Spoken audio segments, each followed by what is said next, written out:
There's something unspoken that lingers between them. It's not loud or showy, not something you can capture in a single frame or decode in a video clip. It's the kind of connection that speaks in glances, in the way their laughter sinks, in the stillness when they're near each other. And even now, as the noise swirls around David Licacco and Barbie Forteza once again, that quiet thread between them hasn't frayed. It's still there, undeniable, unshaken. People are talking as they always do. The photos from Siargao caused a stir and lit up timelines with speculation. Another woman.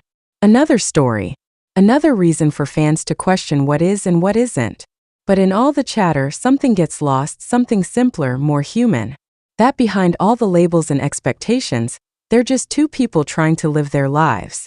And maybe that's hard to accept when the world feels entitled to every detail. But not everything needs to be explained. Not every moment is meant to be dissected.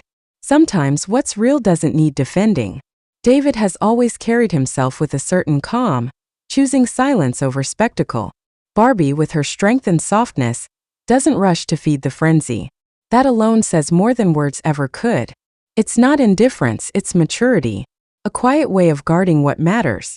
There was a time when fans believed they could see forever in the way David looked at her. In the way Barbie leaned into him during interviews. In the way their on-screen chemistry bled into real-life tenderness.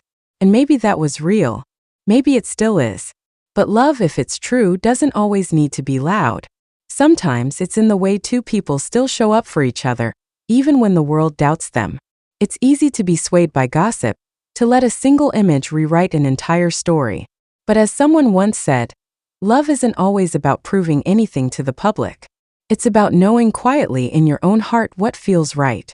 And from the outside looking in, there's still something between David and Barbie that feels right, even if it's not defined, even if it's not labeled. So maybe we don't need to know everything. Maybe we can allow them the space to figure things out without all the noise. Maybe we can support them not as perfect characters in a love story, but as real people finding their way in a world that never stops watching. Whatever they are, whatever they become, there's beauty in not knowing, in trusting that what's real will last, even if it's not always seen. And maybe that's the kind of love that matters most. The one that endures quietly when no one's looking.